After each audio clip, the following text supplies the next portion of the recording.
Malawi Brief. Tsopano nazi nkhanizi mwatsatane.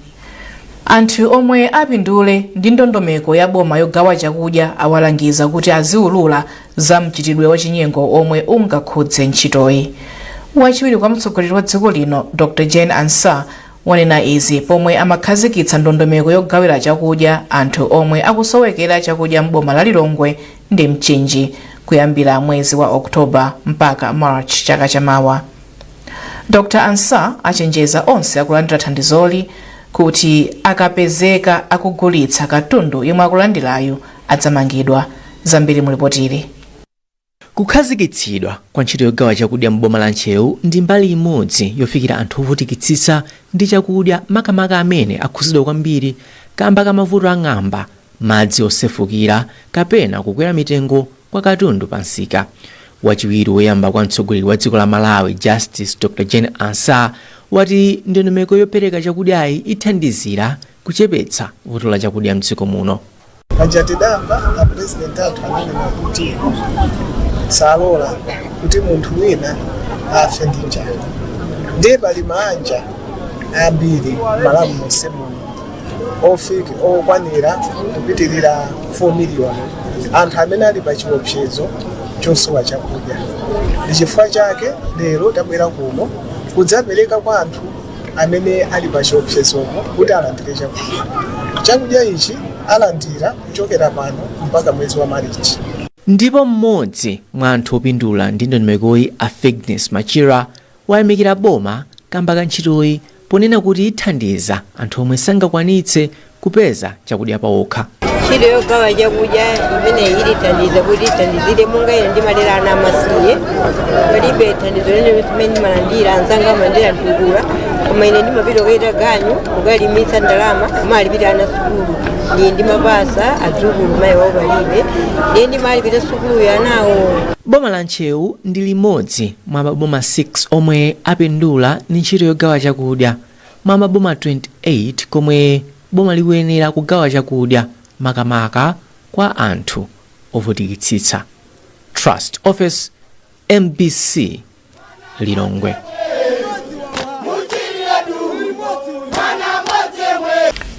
Wachiwiri kwa nduna yoona za chisamaliro cha anthu Martha Mzomerangwira wapempha anthu omwe akupindula ndi ndondomeko ya mtukula pakhomo kuti adzigwiritsa bwino ntchito ndalamazi yomwe akulandira ndi cholinga choti ithandizire kusintha miyoyo yawo.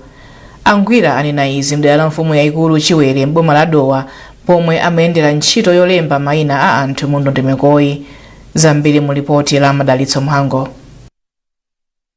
Boma linakhazikitsa ndondomeko ya mtukula pakhomo ndi cholinga choti manja omwe ndi ovutika achoke mu mphawi komanso kuti miyoyo yawo ipite patsogolo. Ndondomeko ya mtukula pakhomo ili maboma osiyanasiyana kuphatikizapo boma la Dowa. Poyankhula pomwe amayendera omwe akupindula ndi ndondomekoyi m'boma la Dowa, wachiwiri kwa nduna yoona za chisamaliro cha anthu Martha Mzomerangwira ati ndi okhutira ndi momwe manja akupindulira ndi ndondomekoyi. Angwira anonjezera kuti boma likuwunikiranso zokweza ndalama ya mtukula pakhomo ndi cholinga choti miyoyo ya mawanjawa itukuke.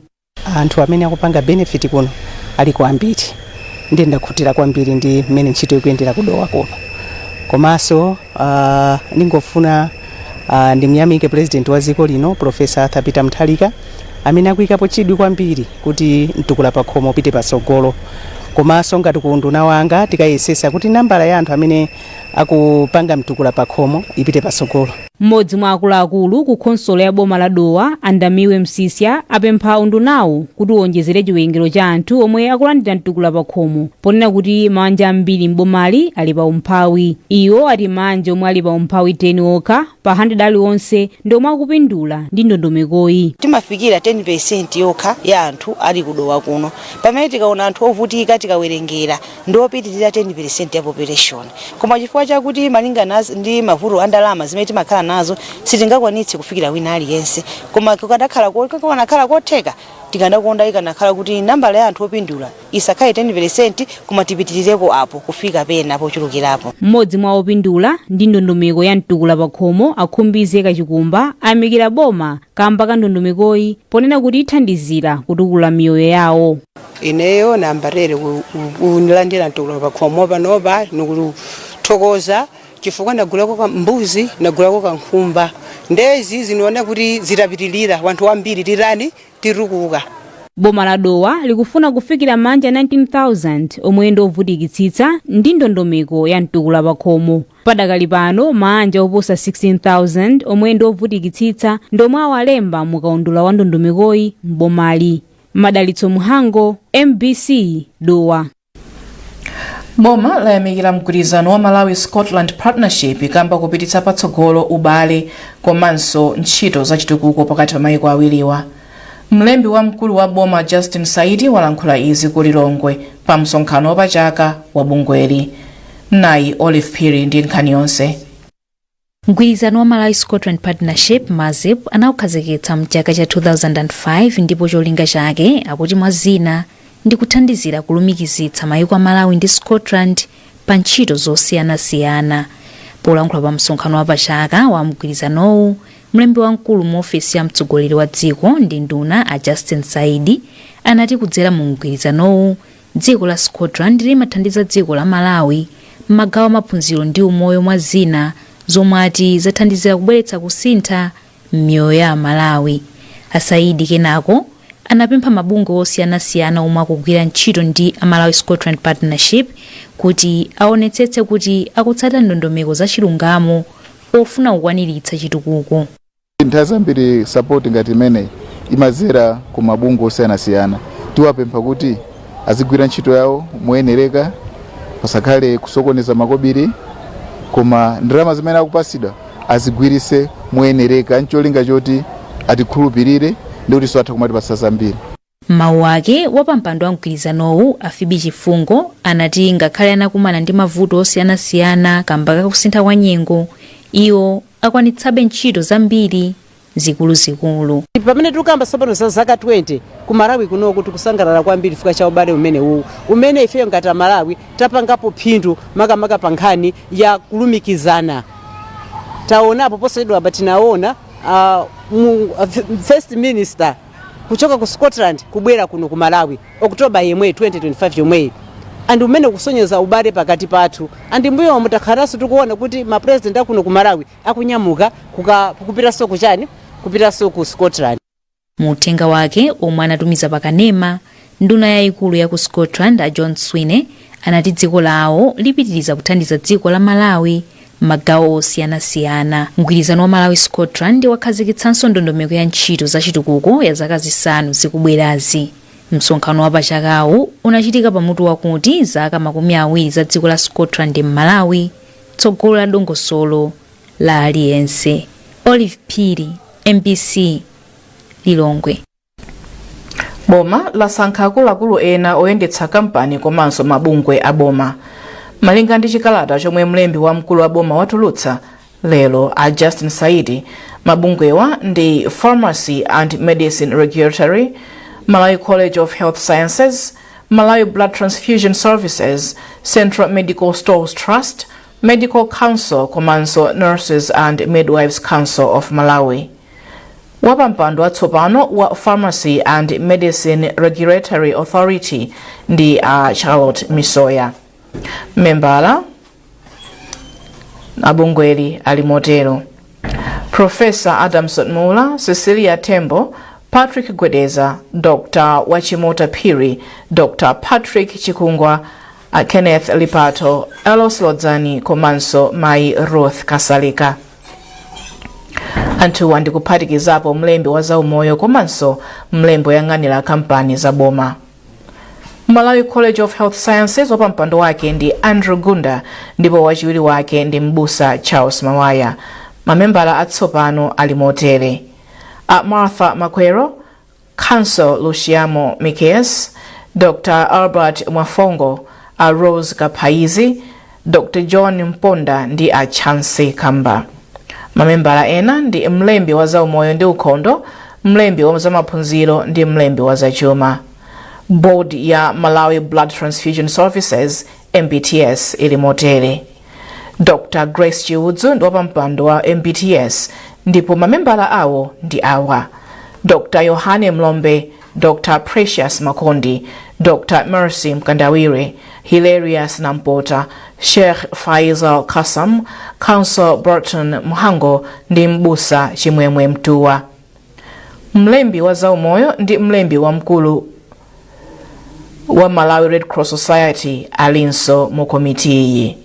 Akuluakulu aku Central Medical Stores Trust ndi awa: Ambaluso Banda, a Elube Chienda, Dr. Patrick Kamalo, a Tadala Hamisi, a Vuso Tembo, Dr. Kelita Kamoyo, Dr. Philos Bonongwe ndi a Hape Makala. Komiti ya akuluakulu oyendetsa ntchito za Medical Council of Malawi ili motere: wapampando ndi Dr. Thandi Mabedi, ndipo mamembala awo ndi a Dr. Kondwani Kawaza, Dr. Agnes Moses, Dr. Jesse Namalika, Dr. Peter Chimimba, Dr. Gladys Gadama, a Green Mwamondwe, a Solomon Chomba, a Philip Chilemba ndi a Silas Mkandawire. Ndipo pomaliza akuluakulu atsopano a Nurses and Midwives Council of Malawi ali motere: wapampando ndi Dr. Martha Masamba, ndipo mamembala awo ndi awa: a Angela Chiocha, Professor Chrissy Kaponda, a George Nkoma, a Mafunanse Longwe, a Haj Dayton, a Shouts Simeza komanso Dr. Chimwemwe Mula. Nyumba ya Malamulo yavomereza bill yosintha lamulo loyendetsera ndondomeko ya ndalama za mthumba la chitukuko cha Madera CDF kuti ikhale thumba lovomerezeka. President akavomereza kusinthaku, unduna wa za malamulo wokonza malamulo oyendetsera thumbali kenako aphungu akambirana kuti nyumba ya malamulo ikhazikitse ngati lamulo.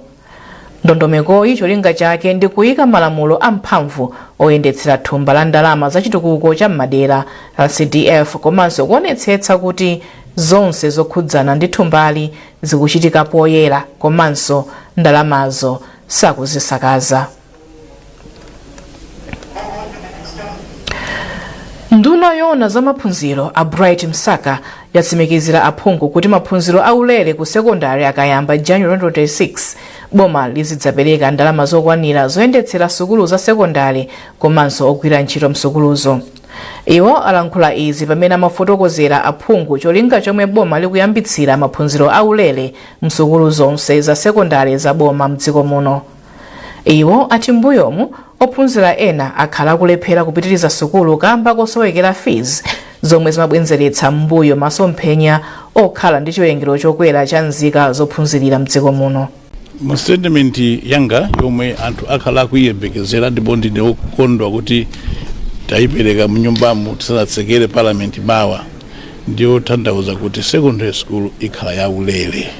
Pamene analonjezera a president athu Professor Arthur Peter Mutharika ndi mu manifesto yathu ya DPP kuti secondary school ikhala yaulere. Kuyambira pano zijamaitanisa amanebu kuti zamayeso kha masubject ngati zonse zija anthu samalipiranso, zoti kha chithunzi cha ID samalipiranso. Government ipereka ndalama ku manebu kuti azitha kupanga zimene zija malo tiyitanisa ndalamazo kwa makolo kapena kwa ophunzira. Kuyambira 1 January ndalama zonse zimene amalipira ana as development fund kaya ku community kaya kuti zonsezo samalipira kuyambira pano. Kuyambira pano skulu ndi yaulere. Chifukwa cha budget tionesesa kuti pofika pa April 1 tikangopanga budget imene kubwerayi April 1 onse amene amalipira boarding fees amagona komweko amadya komweko azikagona zaulere azikadya zaulere zolipidwa ndi boma. Omwenso amene ali ku open school kuyambira pa January pa April 1 school ya open so ikhala yaulere. So zofunikira ndi zimenezi kuti mwana aliyense Malawi muno aphunzire, ndipo benanena Professor Arthur Peter Mutharika sikuloledwa kuti kholo lisunge mwana pakhomo pomwe skulu ili yaulere. Bwalo la milandu mu mzinda wa Lilongwe likumva pempho la belo la yemwe anali mlembi wa mkulu mu office ya mtsogoleri wa dziko lino a Colin Zamba. azamba akuwazenga mlandu ogwiritsa ntchito ofisi yawo molakwika polemba anthu 300 ntchito mboma mosatsata malamulo. Azamba anamangidwa lachitatu mmawa pomwe amatuluka mdziko muno kudzera pa bwalo la ndege la Kamuzu ku Lilongwe ndipo akhala mchitokosi kwa masiku awiri.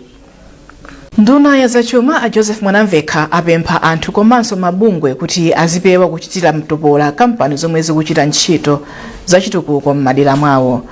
Mwanamvekha anena izi posachedwapa pomwe kampani ya Portland imatsegulira factory yopanga simenti ku Balaka. Iwo anena izi kutsatira malipoti akusamvana kumwe kunalipo pakati pa anthu ndi akuluakulu a kampaniyi. Tili ndi wolemba nkhani wathu Elin Chimoyo ndipo iyeyo afotokoza zambiri. Waswera Elin? Aswera tukani. Ndaswera. Kodi choyamba chinachitika ndi chani kuti nduna inene mawu amenewo? Okay, chimene chinachitika ndi chakuti panali kusamvetsetsana pakati pa ena mwa anthu am'madera ozungulira ku malo mmene fakitale imene yatsegulidwa. Ena mwina akambaka kusamvetsetsa amene ntchito za chitetezo pa ntchito zimayendera kutsatira mwina malipoti a anthu ena amene anavulala nthawi imene amagwira ntchito mwina samazimvetsetsa kuti mwina zimayenera kuyendetsedwa motani. Na ena amapeza kuti motsogozedwa ndi ma CSOs kapena mabungwe ena amanyamuka kufuna kukapanga mwina ngati zionetsero kumalo kuja kusaonetsa kusakondwa kwawo pa zimene mwina zamva zimene zachitika kumeneko. Ena so kunali nkhani yake kuti chifukwa kuti ndalama zimene analandira zachipukuta misonzi chifukwa kuti malowa amene amanga ku fakitalewa anali kuti ndithu panali mitsi. So pano ena ndalama imene adalandira ija sana igwiritse ntchito moyenerera. Ena sakumvetsetsa kuti ndalama yakalandira ndiyo kuti mwina yathandizira kupezera malo pena komanso mwina adziyambire ka business ngati kuli kutheka ngati ili yochuluka. Ena amaona ngati kuti ndalama ija ndikuti azipitiriza kulandirabe. Ena ifoti ndalama ija anadya amapezeka kuti akubwereranso ufuna kuyamba kuvutitsa ku kampani kuti mwina tufuna sojani ndifuna malo anga AI mundu onjezereso ndalama. So zinthu ngati zimene zinapangitsa kuti pazikhala ngati paliti mapokoso pakati pa anthu ena ozungulira komanso anthu ogwira ntchito kumalo kuja kusonyeza kuti kusamvetsetsa kwa zinthu zikuti zitatu ndi kumene kumabweretsa timaphokoso timeneti zimene anthu anati ya izi zikuyenera zithe pakuyenera pazikhala kukhalirana bwino pakati pa anthu am'madera ozungulira fakitaleyo ndi anthu amene akugwira ntchito fakitale imeneyi. Kodi nkhalidwe yoterewu umakhudza bwanji chitukuko? Nkhalidwe yoterewu uli ndi kuopsa kwake. Kuopsa kwake ndiko kuti tikang'anira mwina kampani ngati imene ili Portland si kampani kuti yangokhala mweyo yokhala yakuno yani. Muliso mashare ndithu anapanga ubale ndi mgwirizano wa kampani ya ku China imene ndithu agwirizana limodzi ndikuyika ndalama zawo pamodzi kutenga kugwiritsa ntchito kani ngongole imeneyo ndikupanga factory yayikulu ngati imene apangira muja.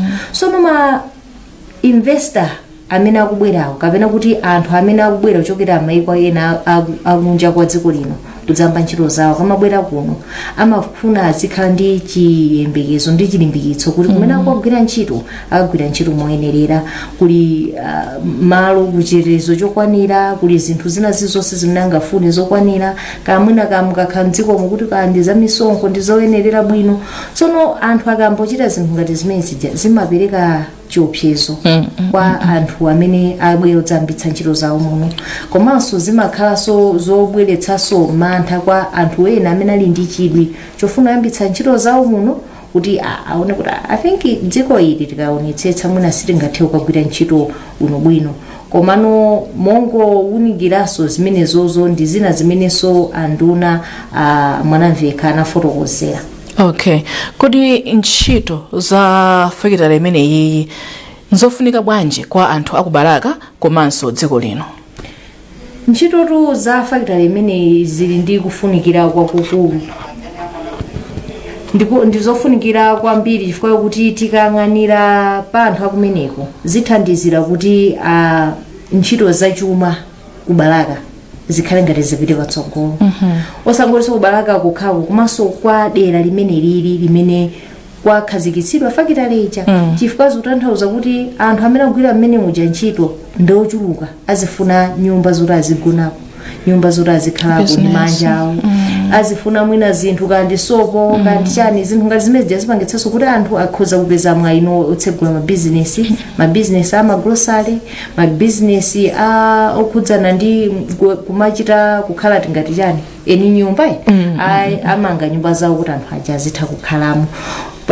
Tikang'anira pa dziko la Malawi palinso kupindula kochuluka chifukwa ndekuti tipindula mukuyang'anira zinthu ngati kupeza ndalama zakunja chifukwa tizipezeka kuti kutumiza simenti wathu kumayiko akunja tipeza ndalama yakunja imene tikuifuna kwambiri forex tipeza forex tiyang'anireso ndikuti so tikayang'anira kuti pakati apa simenti amavuta sono kubwera kwa factory imene kupangitsa kuti chiwerengero cha simenti amene akupangidwa mdziko muno chikwere.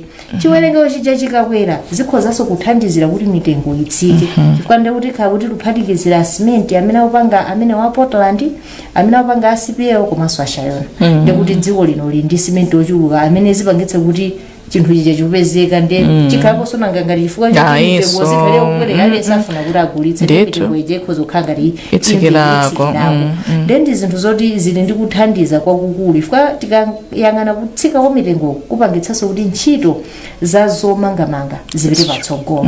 Ndithu ndathokoza Ellen azikoma kwambiri. Ameneyo ndi Linchimoyo, mmodzi mwa atolankhani wathu kuno ku MBC. Mu chaka cha 2020 pamene chipani cha DPP chimatuluka mboma, ngongole yomwe dziko lino linali nalo ndi maiko komanso mabungwe inali pa 4 trillion kwacha. Koma patangotha zaka zisanu zokha mulamuliro wa chipani cha MCP, ngongoleyi yakwera kuchoka pa 4 trillion kwacha nkufika pa 21.6 trillion kwacha. Izi zachititsa kuti ndalama zomwe boma limalipira ngati chiwongolera dzanja pa ngongoleyi zikwere kuchoka pa 250 billion kwacha nkufika pa 2.3 trillion kwacha. Mtolankhani wathu Trust Office akufufuza zambiri za nkhaniyi. Mfundo yaikulu yomwe chipani cha DPP chinalowera mboma inali kukonza mavuto azachuma omwe dziko lino lakhali kukumana nawo kwa zaka zapitazi, monga kusowa kwa ndalama zakunja, kusakhazikika kwa ndalama yakwacha, komanso kuvuta kwa mafuta agalimoto. Ngakhale boma la DPP lasintha zinthu zina lilangolowa vuto lakukula kwa ngongole yomwe dziko lino lili nalo ndi maiko akunja komanso mabanki mdziko muno likuoneka kuti ndi vuto lomwe likusokonezabe kayendedwe kwa chuma komanso ndondomeko ya chuma yoyendetsera dziko lino. Ichi nchifukwa chake mtsogoleri wa dziko lino Professor Arthur Peter Mutharika anadandaula za vutoli atakumana ndi akuluakulu a bungwe la International Monetary Fund IMF. Malinga ndi ripoti la African Development Bank la chaka chatha, dziko la Malawi likufunika kuwunikanso ngongole yake ndi maiko ena komanso mabanki kuti mfundo za ngongoleyi zifeweko, kamba kuti ati kupanda kutero dziko lino silikwanitsa kuchita ntchito zachitukuko.